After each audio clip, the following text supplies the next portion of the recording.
Hello everyone, this is CJNovo992 and today we're back for another brand new video. A brand new video, by the way, that brings a smile to this Nasher because finally we saw the team start to turn it on and start to look like who we are. And that is the champions as we faced a tough trip up to Dingwall and we came away with all 3 points, 4 goals scored. 2 conceded, and we'll talk about that, trust me, it's a wee bit annoying, but overall the feeling in the camp right now is happy. And I know that might be a surprise to some people clicking on to today's video. Maybe you missed the game, you only saw parts of the game, and maybe you've just seen the scoreline, so you've clicked on this to have a discussion and see what people are saying. So you've saw the scoreline being 4-2 obviously to Rangers, and you're thinking to yourself, man, that sounds like a basketball game where it's gone back and forth, goals all over the place. It sounds like the game was far too close for comfort, but ladies and gentlemen, boys and girls, and to anyone who else has saw the full game, you'll know it wasn't like that at all. The scoreline doesn't tell the tale of this game, ladies and gentlemen, because it was a dominating performance from Rangers for 99.8% of it, with 2 stupid, silly defensive errors, which again we will break down and discuss, but that away, that's more like us. And that's the first time I've recognised us pretty much this entire season. But right, before we do carry on with the rest of the game recap and break down this and break down that, as always, just in case you are new around here,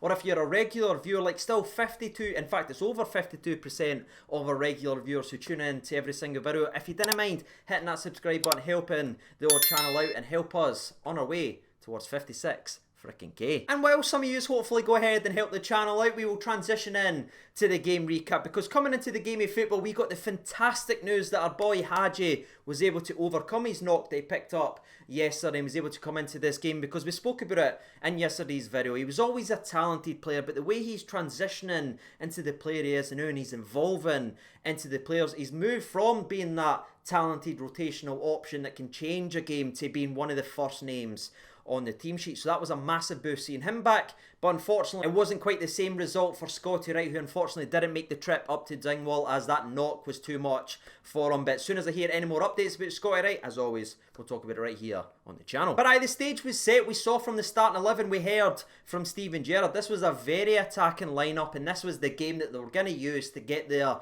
creative juices flowing, and I think you saw that with the way the game actually started, on a couple of wee corners, a couple of wee good movements off the first 5 minutes. But the first main talking point in the game of football actually did come the other way, believe it or not, where Ross County do get a corner kick, they whip it in and it hits Balogun's hand, and you're thinking to yourself, oh no, that's a penalty. Well, you'd have thought that would have been a penalty kick for Ross County if you didn't have the old sounds up, because there was a clear whistle 5-6 seconds before that, because there was a foul right away as soon as the kick was taken for a shove on one of our centre backs from behind. So aye, not a penalty there for Ross County, but again they did get one later on in the game. But that venture forward from Ross County was rare in the opening 15 minutes, because Rangers were just sprinkling magic, carving and creating constantly, but they just didn't have that moment in magic, or didn't have that bit of gold dust, or just never pulled the actual trigger. Well, that all changed, ladies and gentlemen, on the 14th minute of the game, with our boy Haji again centrally just picking the ball up, and instead of turning and passing it this way, turning, passing it this way and throwing it across, he gets his head up, drives a ball forward, splits the midfield. Morelos fantastically anticipates it. We have a very unselfish run. He flicks it in to Joe Aribo, but now Joe Aribo, man, he's got a guy right on him, literally taking him a walk. He turns him, pulls him back, checks his wee leash, makes sure the guy's in tight, and then just curls one with the left foot that goes like that. Roberto Carlos, eat your heart out, right in the top bin. Genuinely, if you played FIFA 19, that's a green time finesse every day of the week. Disgusting. And you know what's crazy? That man's got the ability to do that every single time he laces up a pair of football bits. There's no many players out there that's like a Joe Aribo, and when it clicks and when he's on his game, he's simply unplayable. And for me, pretty much from the first whistle to the first time he touched the ball right till he was subbed off, nobody could get near him. But it wasn't just an attacking performance we saw from Joe Aribo where he scored that goal, then he done a couple of wee nice things, then he disappeared. No, it was the complete overall midfielder role we saw from, because we saw how many times he tracked back, he put in slide challenges, he won the ball back, he nutmegged people. He was just out there having fun, and it's rare you see that these days with football, because they're all these kind of emotional robots, stats chasers, this or that. But you can see that kid genuinely just loves playing football, and when he's in that mindset, again, nobody can get near him. Speaking of getting near him, by the way, there's another player that performed very well this afternoon, and that was the skipper, Tavernier, and just 3 minutes after we opened the score, and with that we do some nice combined work down the right hand side. It goes out from a corner kick, and it was Tavernier that made the move, so now he's gone over to take the corner, and the corner is absolute pitch perfect. Honestly, it's very reminiscent of the corner they took versus the last cut on Thursday. Remember when he floated it to the back post, but that time Connor Goldson couldn't get it on target. Well, ladies and gentlemen, boys and girls, this time it was the opposite. Tavernier, gorgeous. Goldson, big. Back of the net, 2-0.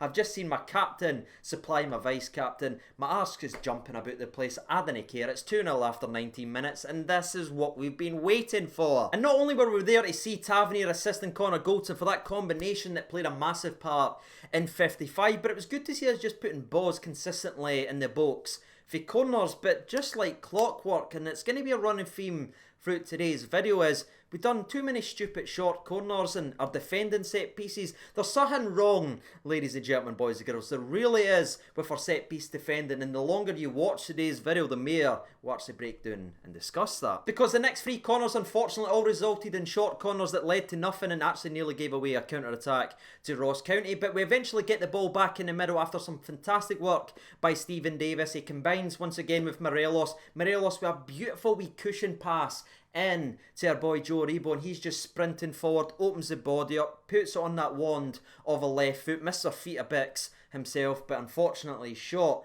is well defended by the Ross County player, and it stops it from making a quick fire free in the opening 30 minutes of this game. And guess what? From that resulting corner from Aribo, we abandoned the short corner stuff that doesn't work, put the ball into the mixer, and Connor Goldson nearly scored an identical goal to the one he done, but this time it was fantastically saved by Laidlaw. But again, that's not going to be the last time we talk about set pieces, whether it's attacking or defending, and the change for Rangers. Because just a couple of minutes later, Ross County was able to go forward. They ended up winning a set piece quite cheaply down in the right hand side. If I'm honest, it was quite clear they were trying to play for it, blah blah blah, but again, they go to it. Now it's time for us to do our job, which was fantastically done last season, and that is defending set pieces. But you know, son, as soon as I seen it, I went, wait, why are we doing this again? Because we allowed them, I don't know if you noticed this, but we allowed them to go in our box, and we held our line inside our box. Now, if you watched any of us play last year, and if you watched this channel, how many times did I sit here and sing the praise of Rangers' set piece,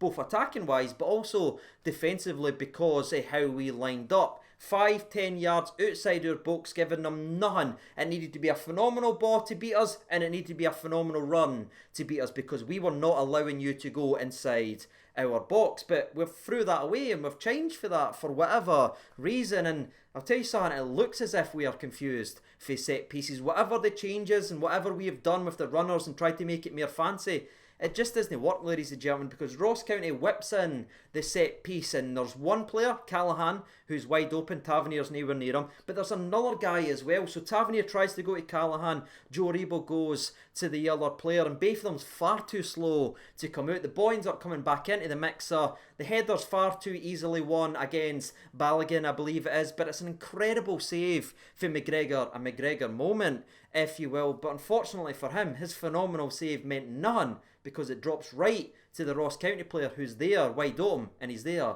to tap in, and from somehow, some way, and from out of the darkness, Ross County has a bit of light, and they're back in this game. And I still can't believe it. And listen, I know set piece goals and everything is going to happen, blah blah blah blah blah blah, but it's just, for me, the change in our defensive stance and how we're actually lining up and going about our business. It's quite clear to me, and I don't know whatever the change was, but I'll be honest, I hate it, both defending wise, allowing teams inside our box, but also all this short corner nonsense. I hate that as well. But the way Rangers responded to go on 2-1 down was back to business, where we looked quite threatening. We had 2 quick fire opportunities and 2 quick fire shots that did actually go right over the stadium and into that guy's Gerdon just at the back of the all goals. And I felt bad for that laddie, man, because he must have been just sitting there, feet up, watching whatever he's watching, and he's seen a ball coming into his back Gerdon, and he's like, then another ball coming back into his Gerdon 50 seconds later. That poor man must have been sitting there thinking Ryan Christie was back in town. But anyway, moving away from my frustrations and everything like that, let's go in to the second half, because again, I was fully confident in the Rangers getting back into it, because that one defensive switch off and that poor defensive line up wasn't going to take anything away from this game, because you could see Rangers were utterly dominant when we had the ball. And speaking of being utterly dominant, Stephen Davis was again majestic in the middle of the park, and it's him that we need to mention in the 54th minute of this game, where a guy tries to come in and nail him, he kind of flicks it over him, kind of just so coolly, so calmly, so Stephen Davis, if you will. The other guy tries to slide in on him, he then steps over that, he plays a ball with the outside of his right foot to Morelos, who does so well to kill the ball dead, take a touch, and you're thinking, go on Alfredo, unleash it big man, you're one-on-one with the goalkeeper, score it. But unfortunately, he drags it wide and you're going, no. But ladies and gentlemen, boys and girls, as is the world of Alfredo Morelos, it's never ever dull. Where that was a painful miss in the old plump bags, just 60 seconds later, he made it up to every single one of us, as it's him that originally chases back, he wins the ball. He finds saucy Glenn Kamara, who chips it out over to Ryan Kent, and Kent does brilliantly here to commit the defender enough, can he back him in, and that gives Bassey the opportunity to overlap, and Bassey's cross is actually well defended. But finally, ladies and gentlemen, from that clearance from Ross County, we're actually got people committing forward, putting the box under siege, flooding people forward, and that is how this goal comes about, because Saucy Glenn, who started the build-up of this goal from the halfway line, kept going forward, and from the clearance, he's there at the edge of the box, he finds Alfredo Morelos, and Morelos right here hits the slowest shot in the history of slowest shots. I'm talking about Matrix-esque when they're sitting doing that. It was slower, people, because it just trundles, it trucks, whatever word you want to insert right here, it makes its way to the left hand side post, kisses it into the back of it, and big Laidlaw is like that. Oh, do you know what's funny? It actually was like that. That's the best thing. See, if you've seen it, you know what I'm talking about. But aye, before we do talk about obviously Ross County's next goal in the game, we had one other fantastic moment from Rangers as the ball's pinging about the middle. Joe Aribo here's combining with Tavernier, and then Tavernier continues his run brilliantly down the right, and Joe Aribo just, I don't know how he effortlessly just makes this so easy, just cushions the ball, almost kisses it on its way down, and it finds Tavernier 1v1 with the goalkeeper. You're thinking just lift it and you've scored, but unfortunately he lifts it, but he lifts it too high. But aye, there was more of that, and honestly I'm skipping by some fantastic build-up moments, because we are going to go to the 76th minute of this game where once again Ross County get a counter-attack, and it is originally a good shot, right, and it's easily saved by McGregor, but the rebound comes towards the back post, and Big Bassey's just trying to put himself out there, and I originally thought it hit him there, so I'm fuming that this is given, but it hits his hand. It's the letter of the law these days, ladies and gentlemen, and that is a penalty kick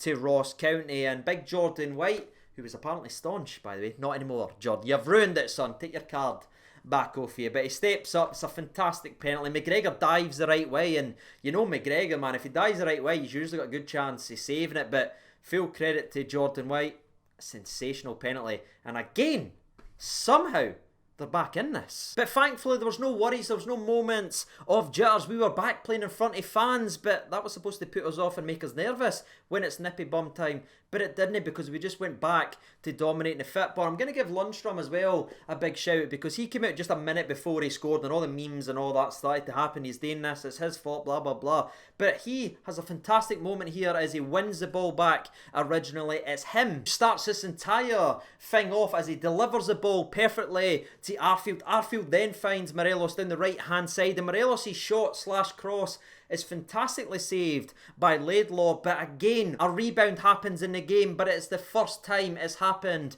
for us. And again, shout out to Scotty Arfield, he's always in and around the box, and that's teaching us something. Again, if you just gamble, if you keep following up things, we get our goals. As Arfield's got there for an easy tap in, he's sitting there saluting, and that's massive for him, it's massive for us, and it's massive for Lundstrom, who started the thing off as well. Brilliant, ladies and gentlemen. Again, it's no, the goal's not going to win any awards or anything like that, but if you look at a couple of the goals we scored, that was a big lesson for these players. It was good to see us actually committing people forward and getting in and amongst the box and actually having shots, because we won a couple games ago, blah blah blah, we were overpassing it and overcrossing it, but this was a big step in the right direction, and it showed with the goals we've scored in the game that we won. But before we do wrap up today's video, there's one other fantastic save by Laidlaw that we do need to break down, which really annoyed me, because Ryan Kent, who again has came under so much criticism, and I'll admit I love the guy completely, but he has been underperforming recently, but still he came in here, run his heart out, still not at it 100% yet in terms of everything coming off for him, but he never ever hides, and he nearly had his moment in the 93rd minute where he done a quick shift onto the left foot. It looks like it's gone in all the way, but Laidlaw, again, phenomenal saving. Shout out to his performance. He's probably going to get a lot of flack for how slowly he dived for Morelos' shot, but he stopped it for being a cricket score a day, annoyingly. Alright, ladies and gentlemen, boys and girls, that is the game recap. For me, it was a much better performance, as you've probably been able to tell throughout today's video. Honestly, as soon as the game finished, I was bolting right up here. I've not looked at any, I've not even seen any of the post-match or anything like that, whatever the conversations have been by the Gerrard or whatever player came forward. I was just so happy and excited to sit here and talk to you. So, what is your thoughts and opinions on that 4-2 win versus Ross County? The only blight for me is our set-piece defending style and our whole kind of set-piece style, if I'm honest with you, both attacking and defending, because it was so distinct last year. But for whatever reason, coming at this, we've changed it completely, and it's quite clearly not working. So hopefully we can revert back to what we were doing last season and make teams earn goals if they're going to score theirs via set pieces rather than gifting them. There was a couple of standout performances for me throughout the game. I mean, Tavernier did have that one moment defensively, but again, he got his 4th assist in just 6 games. He was good in the game. Bassey was good in the game. Davis was just Stephen Davis. I thought Morelos was so unselfish, building everything up. I thought Kamara was excellent, but for me, there was one man in the match that stood tall above everyone, and it was Joe Aribo. I said, I think right at the start of today's video, he was unplayable, and I mean that. If he can get that out of him more often, what a player he could be. Now, apologies, ladies and gentlemen. I obviously had finished up my today's video and everything like that, and I was actually editing it right there, so I just went on to Twitter just to see what people were saying, and then I went ahead and saw the despicable video that's circulating. You've probably seen it now, you've probably heard it, you're probably annoyed at me not mentioning it so far in today's video, but honestly, I had no clue it existed until now. But obviously, some Rangers fans was filming themselves doing racist abuse and everything like that to the Japanese forward for Celtic, Kyogo. Sorry if I'm mispronouncing it or anything. I'm not trying to be funny. You know how stupid and how bad I am with names. Rangers have came out and said that they're investigating the action and they'll condone everywhere. And for me, the action's quite clear what needs to be taken. It's absolutely despicable and it has no place anywhere. It's absolutely embarrassing, and that's all I've really got to say. Rangers hopefully are very quick and very decisive with their action, because to me the action that needs to be done is so clear that everyone knows exactly what needs to happen to the individuals involved in that shambolic video. And ladies and gentlemen, I know there's going to be a lot of stuff out now about Rangers fans and their names are going to be dragged into the mud and everything like that, but to me, again, I'm going to say 99.9% of the fans that was there were loud and proud and done our support proud. I'm not going to let those people involved in that horrendous video drag her name down or anything like that, or spoil what was a fantastic day and a fantastic game. Hopefully they're dealt with, ladies and gentlemen, and that's all I'm going to say on the matter. So I'm going to move away from it and end today's video with just asking, if you did get involved in today's video, I will be speaking to you very, very shortly. Make sure to be sharing your opinions on the game, who performed well and who was your man of the match. But until next time, ladies and gentlemen, I have been CJ Over 92. Take care of yourselves, all the best, and bye-bye.